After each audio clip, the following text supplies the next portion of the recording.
Moi, la passation de service. C'est ça. Et l'investiture par le Conseil constitutionnel. Dans l'avril. Mais il y a un président qui est là, qui est élu. Mais président Bobo, le nouveau président élu, mono accélérer dossier sur moi. Mono accélérer dossier sur moi. Si toutefois mu nek dans les règles de l'art. Mais xam na ay dossier Ousmane Sonko ak waa Pastef souvent des xaw particulier. Dama ne particulier lolu sax kenn du ko nangu. Espérons. Kenn du ko nangu. Des gens se sont investis pour ces élections-là. Des bailleurs, des gens qui ont été dañu jóge bitim réew. Ils ont un président élu, ngeen ne way da ngeen ko yóbbu ci yoon pour nangu élection yi ci moom. Pour organiser ci 90 jours élection. Mais si yenn bailleurs ñoo investir ay candidats. Mais il y a des mais quand même. Ah comme ñi ñëpp dafa am ñu nekk seen ginnaaw. Mais élection yi pour yow il y a des gens yoo xamante dañoo jël seen impôt yi réew ñoo investir d'abord ci le fichier électoral wax ma ci candidat laa wax déglu moom quoi. Mais fichier électoral fàtte ni suñu kafa ga la jógee. Ma ne fichier électoral bi da nga fa ne. Mais suñu poche la jógee enfin élection yi sur l'organisation lépp suñu poche la jógee. Yow tu n'as rien compris comme tu n'as rien compris. Pour yow le fichier électoral sénégalais ci gafa Sénégal la jógee à part entière. Il y a des gens qui ont investi.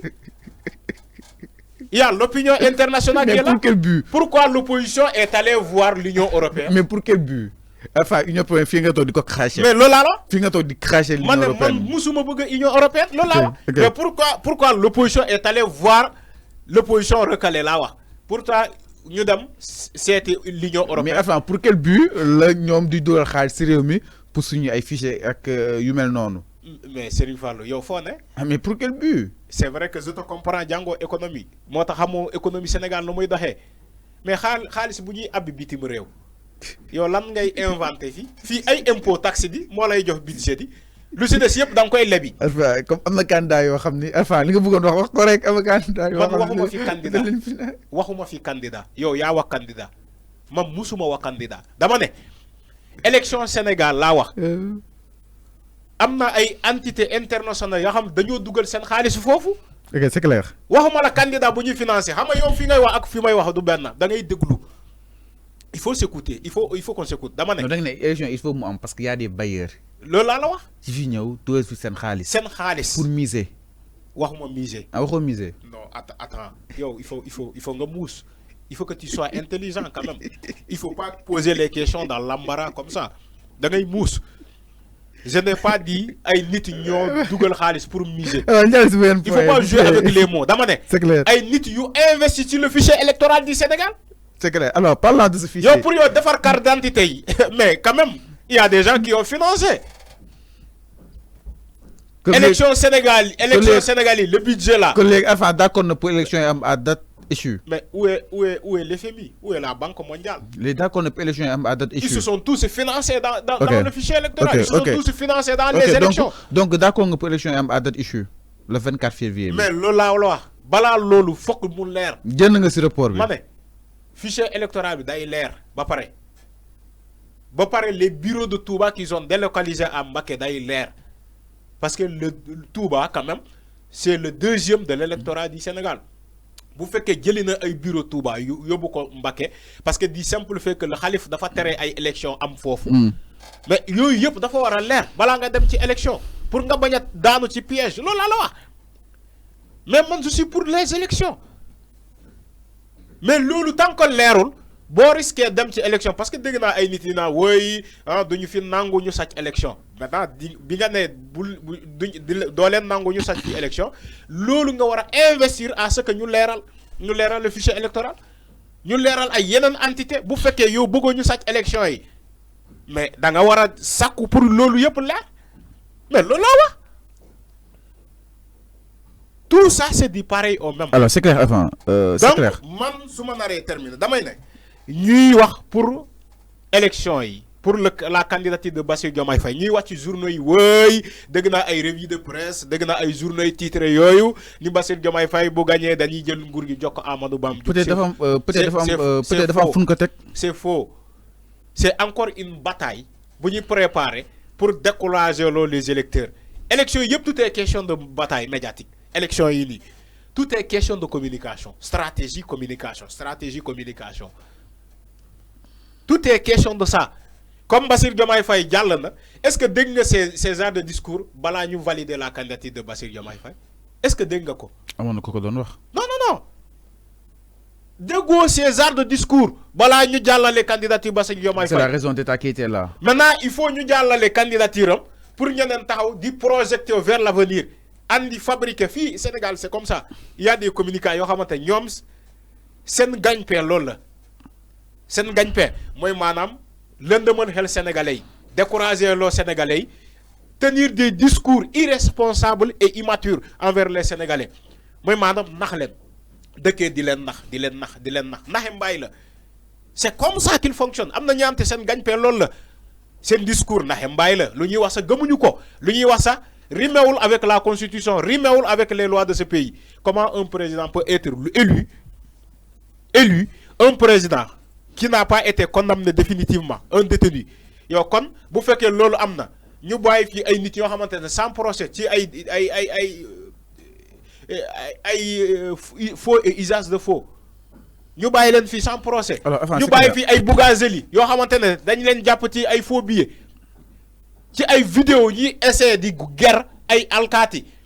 Comment ce délit-là peut être plus grave qu'un gars qui est actuellement en détention sans procès? Mais enfin, nous avons aussi phénomène B. Moi Sonko, moi Diomaye moi Sonko exactement. Mais enfin, est-ce que Japon est une situation bobu non askan wi xawuñu nelaw ci patch bobu non le fait que ñu ne Sonko moi Sonko Diomaye moi Sonko exactement.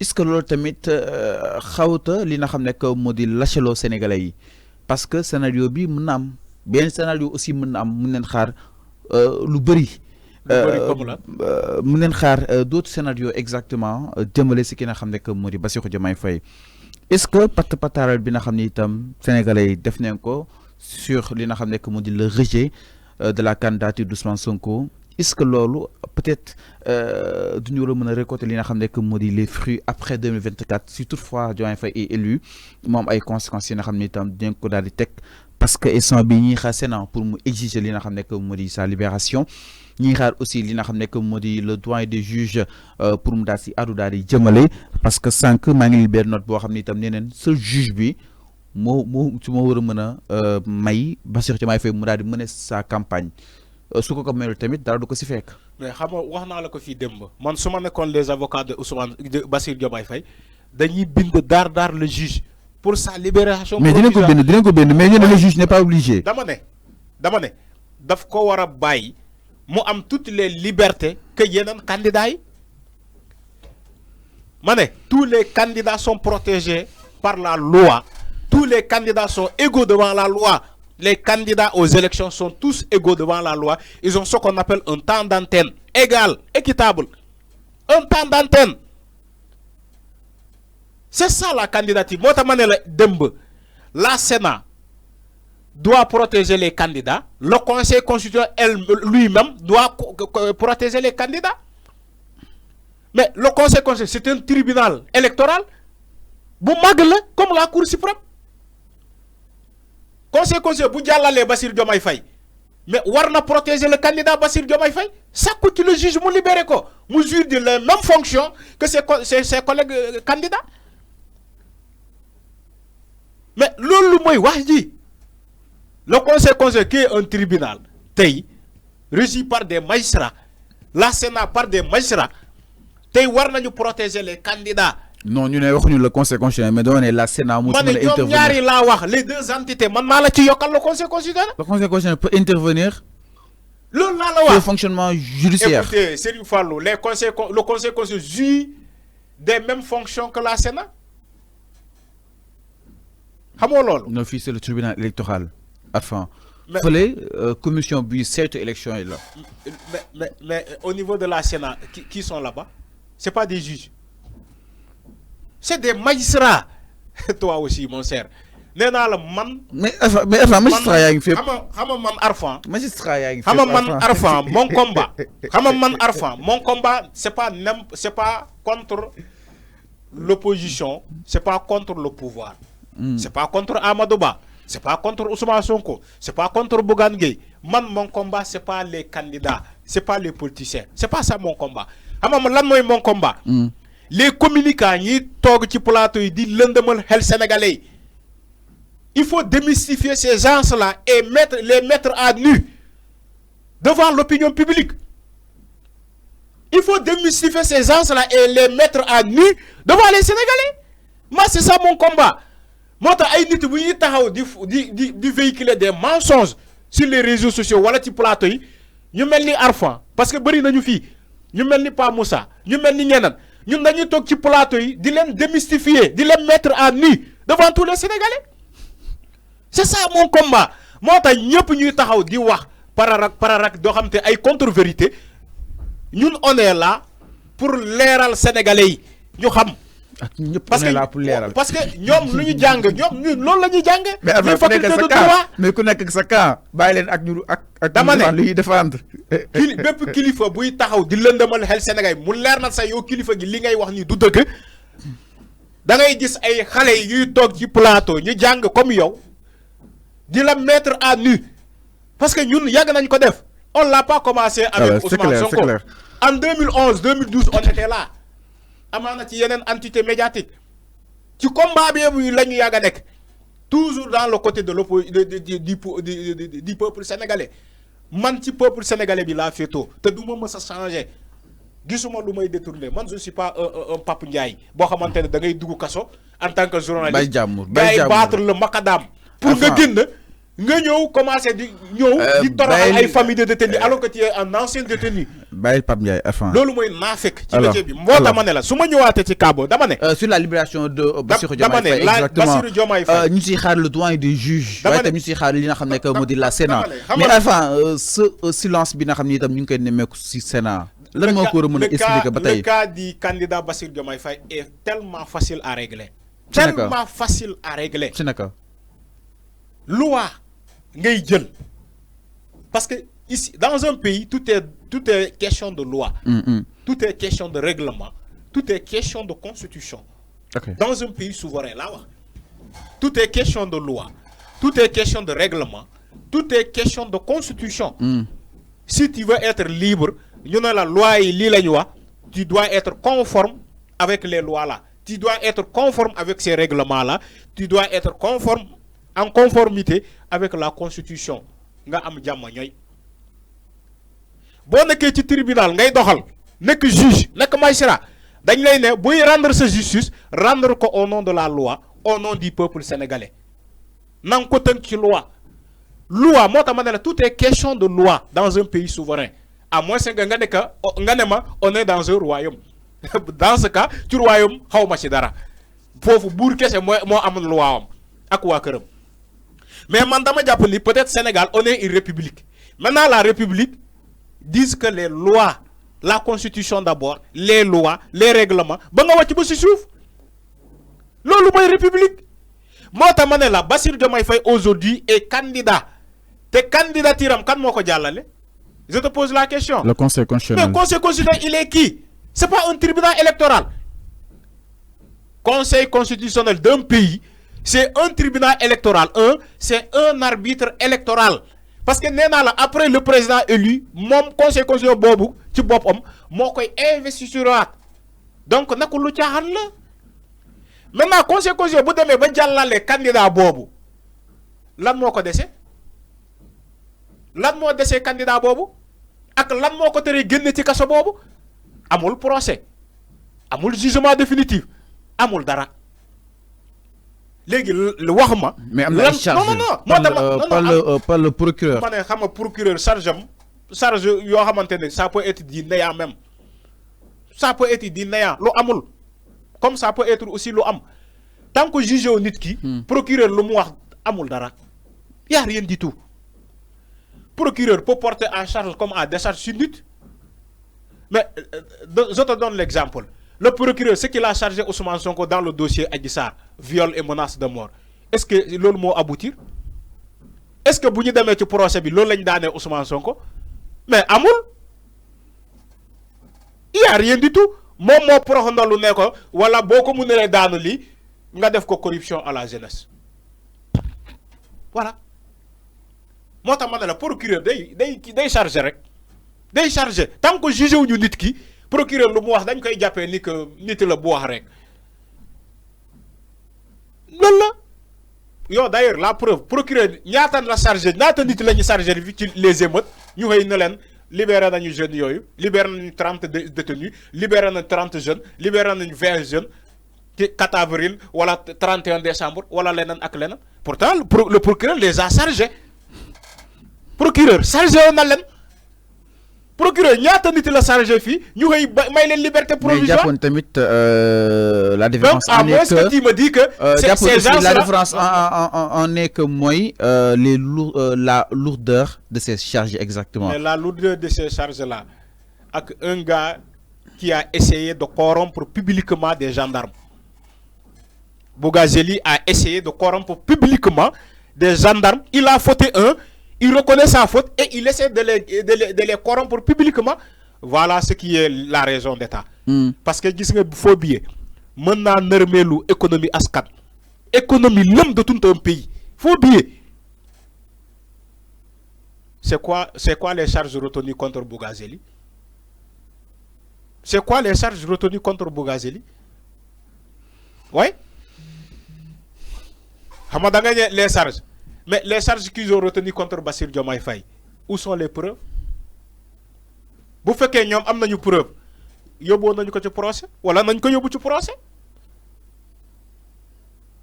Voilà la raison de plus, encore une fois, pour que Bassirou Diomaye Faye gagne ci kasso bi.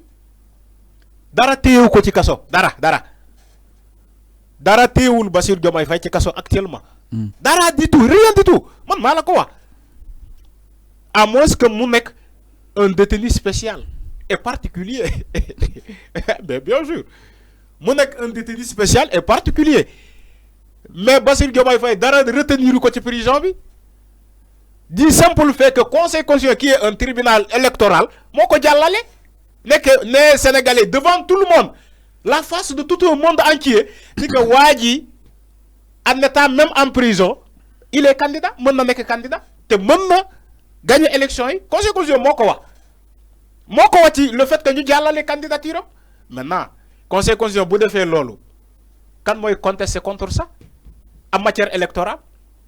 Parce que matière code électoral la ñuy interroger waxuñu code de procédure pénale waxuñu ko même code de procédure pénale Bassirou Diomaye Faye il n'a pas un procès bu ñu jël code électoral lu mu wax le candidat doit bénéficier de tous les droits que les autres candidats. Mais article 800 parce que chaque candidat a droit à faire de campagne. Mais il a droit à des temps d'antenne. Mais article 800 et quelques bi Babacar Gaye doon incarné. Non 821 là. Babacar quand il dit article 800 et quelques, ñi lay wax encore une fois ñi bëgg dem ci ay plateau alors que il maîtrise rien du tout xamuñu dara ci yoon dañuy inventer way Babacar Gaye muy naan way article 800 et quelques ñu laaj ko mu jóg gedd plateau bi dem parce que en sachant que il n'a pas d'argument. L'article bu muy wax 800 et quelques dama lay wax ban article la war 821 du code des obligations civiles et commerciales te article boobu waxul ci ay dissolution d'un parti musu ko wax xam nga ñi tamit faut que ñu jappalé ñi nañu bay di mêler les pinceaux di mêler les pédales. Article bobu waxul ci parti bu ñu dissoudre ci ay association sportive et culturelle ay mouvement nawetaan yoyu lay wax. Encore une fois c'est une fois nañu bay di lëndëmal xel sénégalais c'est même Babacar Gaye ñi ngay gissé cette médiocrité ay kilifa yo xamantene xamuñu dara dañuy tok ci plateau di wax des dilatoires. Mais Erfa gis nga ñu mel noonu c'est un constitutionnaliste. Non constitutionnaliste boo xamante ne amoo loi xamoo loi c'est ça un constitutionnaliste. Kon yow constitutionnaliste mu yomb ba dee kon nit mën naa xëy këram nekk déclarer man je suis un constitutionnaliste saa njàng kon mu yomb ba dee ci réew mi. Voilà cette médiocrité là ñoom ñoo embobiné ce pays ñoom ñoo enfreint le développement de ce pays. Ces communicants yoo xamante dañu xam dañu jàng dañu xam dara ils sont là pour bluffer l'opinion publique pour nax leen naxe mbaay la. Alors amaana loolu mooy seen gagne-pain kenn xamul mais yow booy dem ci plateau à moins Serigne Fallou yow boo invité balaa muy ñëw da nga koy briefer ne ko ci lii la ñuy waxtaan c'est l'ordre du jour au moins moom bu amee ay articles yu muy consulter mu consulter ko balaa mu ñëw mais j'espère que Babacar Gueye yow ñu invité la briefé la ci li ngay wax tu n'as pas pris la peine de consulter l'article 800 et quelque bu muy wax ni yow nga ñëw toog ci plateau sa yaram tàng ne oui Bassirou Diomaye Faye ah l'article 800 et quelque moo ko condamné moo tax candidature mënul jàll d'ailleurs il n'est pas le seul gis nañu fii ñu vaar muy kan ak kan bëri nañu Aliou Sow Aliou Sow vaar nañu ko Cheikh Yérim Seck vaar nañu ko Madiambal Diagne vaar nañu ko Ndeye Fatou Ndiaye bu nekk Sen TV vaar nañu ko boo cité do kii bëri nañu Ivu ITV bëri nañu ñoo xamante ne jànguñu dañ leen tànn micro nii rek ñu wax waaye Bassirou Diomaye Faye Cheikh Yérim Seck avec son arrogance son arrogance di wengal loos di ne way Bassirou Diomaye Faye mënul jàll di simple fait wax leen ma waa Pastef chaque jour ma wax ak ñoom Cheikh Yérim Seck tu ne maîtrises rien du tout tu n'es pas un membre du conseil constitutionnel xamoo loi lu mu bindoo wala da nga xam ba pare